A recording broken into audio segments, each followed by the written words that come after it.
जय हिंद, वंदे मातरम। इस क्लास में आज हम मार्क्सवादी विचारधारा के बारे में कवर करेंगे। दोस्तों, Jharkhand JET, Bihar state, UP TET इन सभी परीक्षाओं को ध्यान में रखते हुए मैं आज इस क्लास में मार्क्सवादी विचारधारा के बारे में बताने जा रहा हूँ।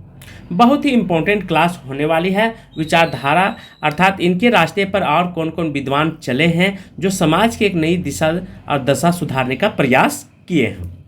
फर्स्ट में मार्क्सवादी विचारधारा। मार्क्सवाद एक जटिल विचारधारा है जिसमें बहुत से विचार निहित है। उन सभी विचारों की समग्रता ही मार्क्सवाद कहा जाता है। मार्क्सवादी प्रमुख विचारों का परिचय इस प्रकार है। मार्क्सवादी के 3 अनिवार्य घटक हैं: द्वैतात्मक, ऐतिहासिक भौतिकवाद, और सेकेंड है राजनीतिक अर्थशास्त्र, थर्ड है वैज्ञानिक समाजवाद। जिसमें से 2 प्रमुख सिद्धांत हैं: द्वैतात्मक भौतिकवाद तथा ऐतिहासिक भौतिकवाद। द्वैतात्मक भौतिकवाद का संबंध प्रकांत और जगत के नियमों की व्याख्या से है, जबकि ऐतिहासिक भौतिकवाद मनुष्य के संपूर्ण इतिहास की व्याख्या करता है। अब बात करेंगे, आपसे यदि क्वेश्चन पूछेगा कि द्वैतात्मक भौतिकवाद किससे ताल्लुक रखता है, किससे से संबंध रखता है, ठीक है, ऐतिहासिक भौतिकवाद किससे संबंध रखता है, तो यहाँ से 2 पॉइंट आप नोट कर लेंगे। क्या नोट करेंगे कि ऐतिहासिक और द्वैतात्मक को ध्यान रखेंगे। द्वैतात्मक भौतिकवाद जो है संबंध प्रकांत और जगत के नियमों की व्याख्या से संबंधित रखता है, ठीक है, द्वैतात्मक। जबकि ऐतिहासिक भौतिकवाद जो है मनुष्य के संपूर्ण इतिहास की व्याख्या करता है। तो यहाँ से 2 चीज़ आप ख्याल रखेंगे, मोस्ट इंपॉर्टेंट है, ठीक है। यही तो मार्क्सवाद का सिद्धांत कहता है दोस्तों। अब बात करेंगे मार्क्सवादी द्वैतात्मकता के नियम को मानता कौन है, क्या कहता है। इसका दावा है कि प्राकृतिक और समाज में होने वाले सभी परिवर्तनों के मूल में यह नियम कार्य करता है। इस धारणा के अनुसार प्रकृति के हर वस्तु तथा दुनिया के प्रत्येक समाज में कुछ भीतरी अंतर्विरोध होते हैं, जिनके कारण उनके भीतरवाद प्रतिवाद में द्वंद्व की प्रक्रिया लगातार चलती रहती है। इन दोनों के संघर्ष के माध्यम से एक तीसरी अवस्था संवाद का उद्भव होता है। क्या होता है? संवाद का। संवाद वस्तुतः वाद प्रतिवाद ही कुछ विशेषताओं को जोड़कर तथा कुछ ही छोड़कर एक समझौते की तरह विकसित होता है।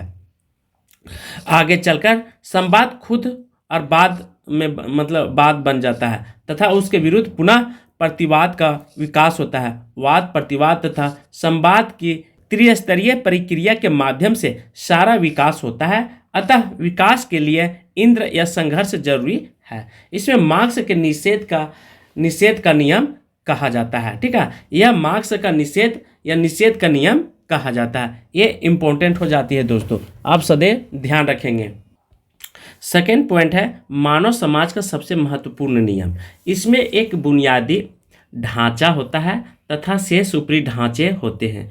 बुनियादी ढांचे मतलब उत्पादन प्रणाली या अर्थव्यवस्था को कहते हैं। उत्पादन प्रणाली से समाज का संपूर्ण ढांचा निर्धारित होता है। समाज के शेष सभी ढांचे जैसे सामाजिक मान्यताएं, राजनीतिक, कला, सांस्कृतिक इत्यादि इसी से निर्धारित होते हैं तथा उत्पादन प्रणाली के बदले में वे बदल जाते हैं।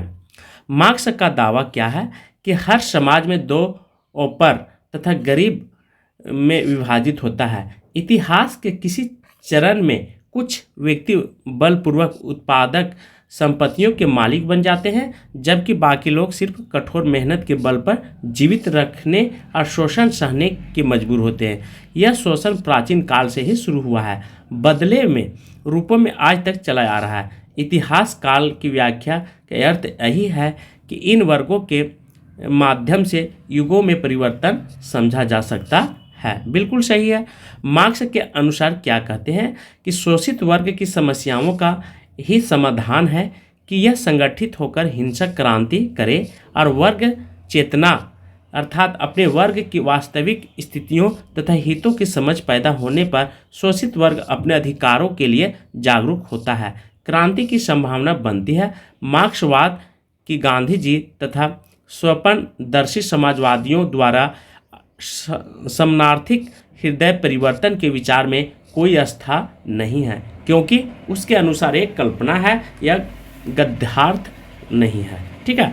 तो ये मार्क्सवादी के अनुसार कहता है। और मार्क्सवादी का मानना है कि सभी सामाजिक समस्याओं की जड़ निजी संपत्ति है, कि धारणा में छुपी निजी संपत्ति ही समाज में विषमताएं पैदा करती है।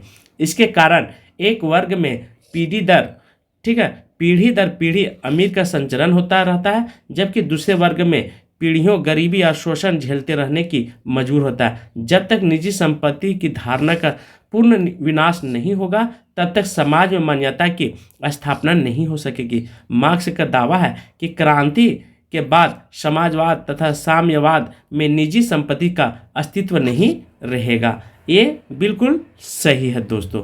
इस तरह से हमने मार्क्सवाद के बारे में उनका अवधारणा, नियम, सारा कुछ इस क्लास में आज बता दिया हूँ। नेक्स्ट क्लास में मार्क्सवाद को पूरा मैराथन क्लास सीरीज लेकर के आऊँगा। तो आज की क्लास में यहीं पे समाप्त करा। थैंक यू, धन्यवाद।